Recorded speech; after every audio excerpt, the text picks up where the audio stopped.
Hello, everyone, and welcome to another episode of the Idea to Value podcast. I'm your host, Nick Skillicorn, and I'm thrilled to have with me today Dorie Clark. She's a consultant and a keynote speaker. She teaches executive education at Duke University's Fuqua School of Business and Columbia Business School. And she's been named one of the top 50 business thinkers in the world by Thinkers 50 and the #1 communications coach in the world by the Marshall Goldsmith Leading Global Coaches Awards. She's the author of 3 well-regarded bestsellers, including Entrepreneurial You, Reinventing You, and Stand Out, which was named the #1 business book, leadership book of 2015 by Inc. magazine. Dorie, it's wonderful having you here. Nick, I'm so glad to have the opportunity. Thanks. Welcome to the Idea to Value podcast, where in every episode we highlight the latest insights into creativity and innovation from experts around the world. I'm your host, Nick Skillicorn. I care about the evidence behind what makes ideas happen, and I've already helped thousands of people just like you through my unique insights into recent scientific findings of how creativity works. I also show you how to turbocharge innovation programs so they finally deliver on the value and ideas you've been struggling to execute. Get your free training on how creativity can be improved by registering now at www.ideatovalue.com. Now let's get on with today's episode. So before we get started, for people who aren't aware of you and your work, can you just give us a brief background as to where you came from and what your journey's been? Yeah, absolutely. So very briefly, I started my career as a journalist, and I ended up getting actually laid off from my job on Monday, September 10th, 2001, which was a highly inauspicious time to lose my job. And it really put into stark relief for me something that I came to do a lot of work in later, which was the necessity and importance of reinventing yourself professionally. I ended up doing a number of other jobs after that. I worked as a spokesperson on political campaigns, including a US presidential campaign. I ran a nonprofit for a while, but ultimately I went into business for myself. And my first book became Reinventing You, about how professionals can reinvent themselves in the marketplace, either by choice or by necessity. And in more recent years, a lot of my work has focused around questions of how it is possible in a very crowded and noisy marketplace for individuals or for companies to really just stand out and get their message heard. And I think there's a lot to unpack there, especially for people who listen to this podcast interested in creativity and innovation topics. Reinvention is really central to a lot of that. So in your words, what is holding people back from trying out different things or reinventing themselves, as you say? Well, I think there's a lot of factors that go into it. Certainly one aspect for people who are mid-career or senior professionals, people who are already successful, is the concern, which is often justified, honestly, that they would have to take a step back when it comes to reinventing yourself. It's not always an easy or linear process to just sort of, with a hop, skip, and a jump, move from one field to another. But I think that ultimately people often are too cautious about it, because there's really a couple of things that we can do that I advise people to do. The first is to do a bit of strategic moonlighting. And I think it's almost never a great idea to just plunge into something that's unknown or untested. But if you start just experimenting, doing little projects, some night work, some weekend work, seeing what you like, seeing what the market responds to, you can often build up a lot of experience in a fairly substantial business, so that it's much easier to transition and keep your level of income and keep your level of status. And I think, the other issue at play is that sometimes we worry too much about the judgment of other people. You might expect or hope that the people close to you say, oh, Nick, that's a brilliant idea. You should definitely do that. But often they feel like they have to be the quote unquote voice of reason. And they say, well, Nick, have you really thought this through? I don't know. You spent a lot of time training to do ABC. And it can be very dispiriting. And so you have to really understand that even if it feels, misguided, these folks, they think they're trying to protect you. And so you actually have to a certain extent, mount a PR campaign to convince the people closest to you that this is an okay move as well. So you're just talking about people who are, let's say they're bored at work, They don't want to do what they've been doing. They're stuck in the rat race, as you might say, and who want to do something completely different? Or what are the applications of this idea of reinventing yourself and trying out new ideas? Well, I mean, really, at a fundamental level, there's two categories of reinvention, right? There's the voluntary reinvention, which could certainly be someone that feels frustrated at work. They don't like their company, or they don't like their industry, or maybe they've discovered a new passion that they say, "Oh my gosh, I never knew I could do this." Now that I know it's a possibility, I really want to do more of it.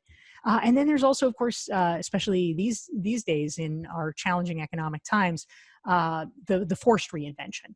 And that was what I got the headlong look into when I got laid off in right before, but essentially when I was looking for a job, it was in the thick of the post 9/11 economic slump. And many people, of course, have lost their jobs in the midst of the coronavirus pandemic. And so when you are in an industry where there really aren't jobs all of a sudden. I mean, that was true for me in the newspaper world. I looked around for another newspaper job and there weren't any. And similarly, if you're in the entertainment world, the hospitality world, the travel world, you might have great experience, you might love your job, love your field, but literally no one is hiring.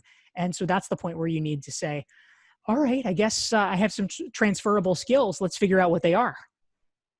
So how much is about branding yourself when you say you're looking for a new way of getting work, and how much is about really sort of building something completely different that you weren't doing previously? I think it's a combination, because part of reinvention certainly is a branding challenge. I mean, we talked about it a little bit with regard to people's friends and families, that they might be a little skeptical of it. And so, first of all, you need to convince them even just of your seriousness about it. In the cases where it's a voluntary reinvention, people might assume that it's kind of a passing fad. Oh, yeah, Nick. Well, everybody likes photography, but come on, can you really make a living as a photographer? They'll say things like that. So you need to show that it is a sustained passion over time so that they will really believe it. Part of it is, for the broader audience of people who know you, it's not that acquaintances are going to be skeptical. I mean, they would just honestly be weird. Most acquaintances don't even really care that much. If you're like, oh, hey, I'm going into photography now, they're not going to be like, what are you talking about, Nick? Like, it's just weird for people who don't know you that well. But the challenge there is a different one, which is that literally they might forget, because people are busy, right? They're not paying very close attention. And if they have known Nick for the past decade and he's been doing one particular thing, it's going to take multiple iterations for them to realize, oh, he's doing a new thing now. Oh, right. And so that's why we have to continue and keep up with networking. It's why we need to be sharing content, for instance, online. You're blogging about your new field, or you're sharing posts, so that they get the constant reinforcement that, oh, right, he's doing this new thing. I need to think of him in a new way. So there is part of it. But also, certainly, there is a kind of skills acquisition question, because if you're moving into a new field, there are definitely things that you are already going to be good at and you already are going to know. And without a doubt, there are going to be pieces that you just haven't mastered yet. I mean, that's normal. And so it's important for us as professionals to really think through, what is the skills gap and how do we meet it? What's the easiest and fastest way? A lot of times people default to, oh, I guess I need to get a degree. Well, you can do that, although that's an awfully expensive way to do it. Maybe instead you can take a course, maybe you can read a book, maybe you can do a kind of internship, I say with air quotes. It could be a literal internship, or it could just be spending time with people who know how to do things. And there's a lot of ways to fill in the skills that you don't already have. It sounds like a lot of what you've talked about so far is about people who have a good idea of where they want to get to, and they're trying to find the best way of getting there. There's a lot of people out there, though, who are frustrated with their lives, who want to do something different, but they don't actually know what they want to do next. So they're missing this big idea of what could their new passion or their new skills be. Have you got any advice to people who are in that situation? Yeah, absolutely. And you're of course right. Many people might know what they don't want to do, but that's not to say that they know exactly what they do want to do. And so one of the things that I suggest in my book, Reinventing You, is that we can go through essentially what I'll call a process of elimination. So for instance, for most people, it's not that there are 100 things that they want to do, right? Like they have probably some idea, like, oh, well, I'm a humanities type person, or oh, well, maybe something in the science engineering world, but I don't know what. Like, you have sort of a realm that you're interested in, but getting more specific than that can be tricky. And so I tell the story in Reinventing You about a woman named Elizabeth who is in that position. And I feel like she really tackled things in a very systematic way that I appreciated. She had about a half dozen different career possibilities that she was weighing. And they were pretty different, but she had a sense of what seemed interesting. She thought maybe real estate development or maybe venture capital. There were a few others that she was interested in. And she decided that over the course of about 6 months, she was going to try to get up to 10 data points for each field. And a data point could be different things. She would give herself a point for a variety of things. So it could be that she read a book, like a memoir about somebody in that field, so she could kind of get a sense for the day-to-day life. It could be doing an informational interview with somebody. It could be, doing more in-depth research about it in some way. She actually had an experience where there was somebody that she called up, and she was trying. It was like a friend of a friend or something. She was trying to get an informational interview, and she finally reached the guy, and he was so like angry and irate and stressed out. He's like, why would I even bother to talk to you? And he hung up on her, and she said, okay, I guess that's a data point that this is a highly stressful job. So, I think if you can approach it systematically that way, what she was looking for actually was disconfirming evidence. And I think that's very powerful. We often have a tendency to kind of idealize jobs and say, oh, well, it's so sexy and powerful and you make so much money or whatever. But the real question is, well, what's wrong with the job? What's the downside? What are the things you can't live with?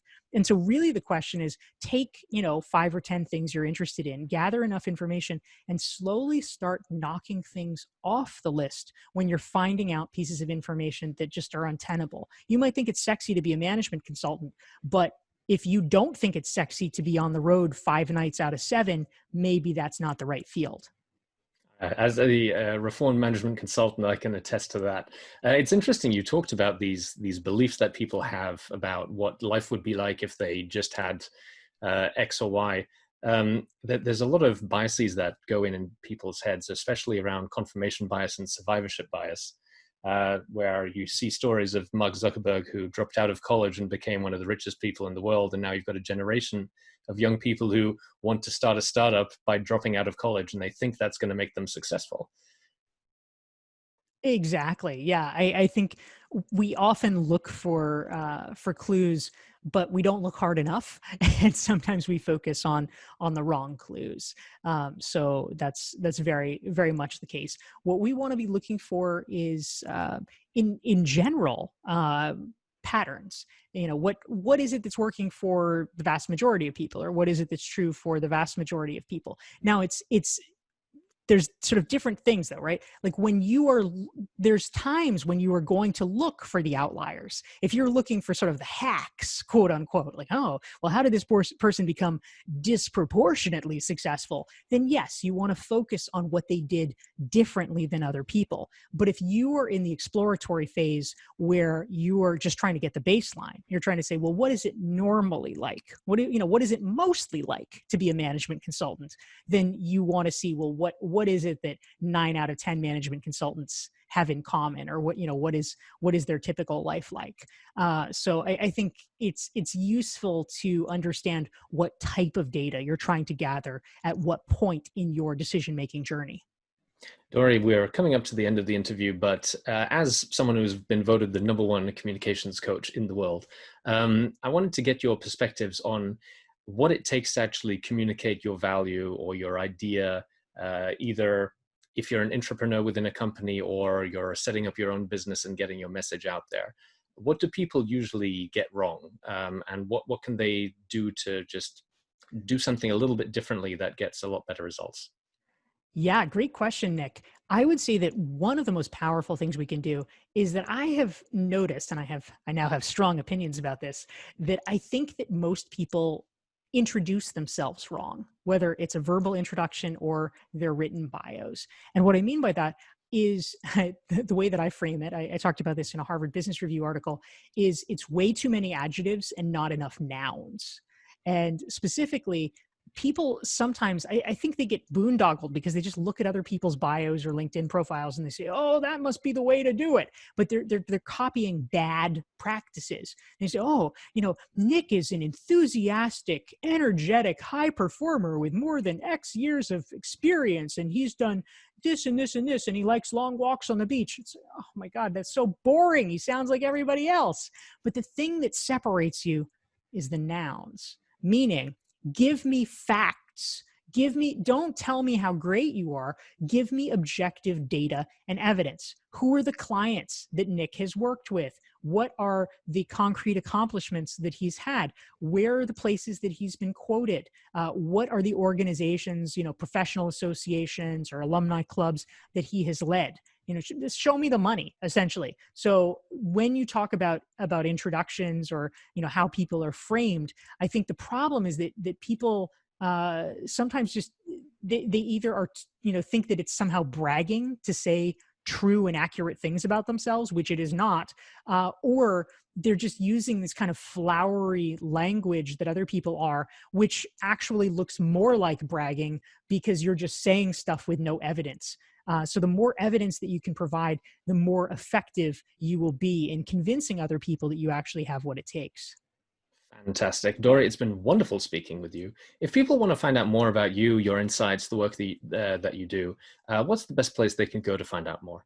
Yeah, thank you so much, Nick. It's been great speaking with you.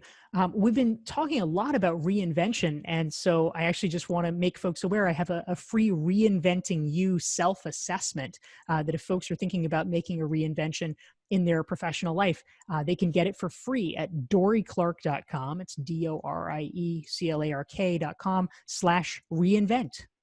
Perfect. I'll make sure to get that link down in the description below. Dorie, it's been wonderful speaking with you, and I look forward to speaking again with you soon. Thank you so much, Nick. Take care. Thank you so much for listening. If you liked it, please like, share, and subscribe, and leave me a comment about what you thought and what you'd like to see more about. If you want to take your creativity and innovation capabilities to the next level, then invest in yourself with the premium training only available at ideatovalue.com.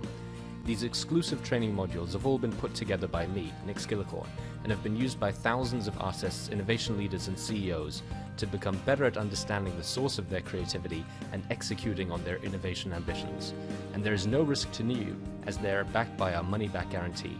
Now, don't forget to go out there and make your ideas a reality. See you again soon.